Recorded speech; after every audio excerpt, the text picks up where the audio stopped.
ہوتی ہے تو جب جہاز ٹیک آف کرتا ہے تو جب اوپر جا رہا ہوتا ہے تو تھوڑا بہت بینڈ کر رہا ہوتا ہے، کبھی رائٹ کبھی لیفٹ، موڑ چھوڑ کاٹ رہا ہوتا ہے. پھر بیچ میں بادلوں کی تہ آ جاتی ہے تو وہ ہلنا جلنا شروع کر دیتا ہے.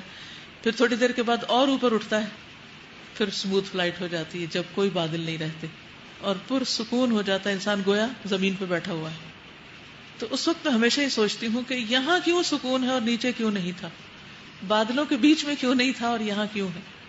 وہاں مخالف ہوائیں چل رہی تھی تو تندی ہے باد مخالف سے نہ گھبرا ہے عقاب، یہ تو چلتی ہے تجھے اونچا اڑانے کے لیے، ہوائیں اوپر بھی تو لے جاتی. تو اگر کسی ہوا کا تھپیڑا پڑ رہا ہے آپ کو، کوئی آپ کو تنگ کر رہا ہے، تو وہ دراصل آپ کو اور زیادہ اسٹرانگ بنا رہا ہے، کیونکہ مخالفتوں کے بغیر اسٹرانگ نہیں ہوتا انسان، میچور بھی نہیں ہوتا.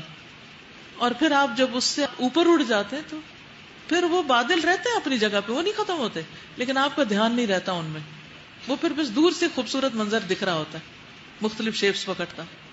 تو اتنے اوپر اٹھ جائیں، اتنی قابلیت بڑھا لیں، اتنا بڑا دل کر لیں، اتنا بڑا بلند مقصد اپنے سامنے رکھ لیں کہ لوگوں کے دیے ہوئے جھٹکے آپ کو اپنے مقصد سے نہ ہٹا سکے اور پیچھے نہ کر سکے، بددل نہ کر سکے. کیونکہ یہ انسان کی کمزوری ہے کہ وہ چھوٹی سی چیز سے بددل ہو کے پیچھے ہٹ جاتا ہے، کام چھوڑ دیتا ہے. تو خیر کے کام میں ضرور رکاوٹیں آئیں گی، کیونکہ دنیا میں اللہ نے آزمانا تو ہے. تو جب رکاوٹیں آنی ہیں تو پھر آپ نے اتنا ہی بہادر ہو جانا ہے، اتنا ہی اسٹرانگ ہو جانا ہے، اتنا ہی زور لگا کر اس سے اوپر اٹھ جانا ہے. تو انہوں نے کیا فیصلہ ہوتی ہے تو جب جہاز ٹیک آف کرتا ہے تو جب اوپر جا رہا ہوتا ہے تو تھوڑا بہت بینڈ کر رہا ہوتا ہے، کبھی رائٹ کبھی لیفٹ، موڑ چھوڑ کاٹ رہا ہوتا ہے. پھر بیچ میں بادلوں کی تہ آ جاتی ہے تو وہ ہلنا جلنا شروع کر دیتا ہے. پھر تھوڑی دیر کے بعد اور اوپر اٹھتا ہے، پھر اسموتھ فلائٹ ہو جاتی ہے جب کوئی بادل نہیں رہتے اور پرسکون ہو جاتا ہے انسان، گویا زمین پہ بیٹھا ہوا ہے.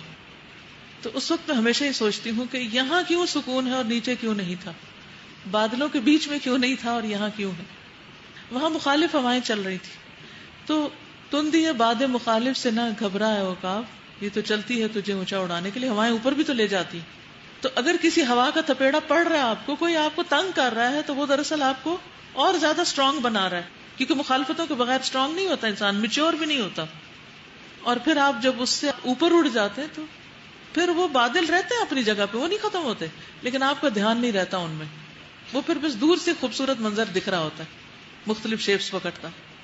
تو اتنے اوپر اٹھ جائیں، اتنی قابلیت بڑھا لیں، اتنا بڑا دل کر لیں، اتنا بڑا بلند مقصد اپنے سامنے رکھ لیں کہ لوگوں کے دیے ہوئے جھٹکے آپ کو اپنے مقصد سے نہ ہٹا سکے اور پیچھے نہ کر سکے، بددل نہ کر سکے. کیونکہ یہ انسان کی کمزوری ہے کہ وہ چھوٹی سی چیز سے بددل ہو کے پیچھے ہٹ جاتا ہے، کام چھوڑ دیتا ہے. تو خیر کے کام میں ضرور رکاوٹیں آئیں گی، کیونکہ دنیا میں اللہ نے آزمانا تو ہے.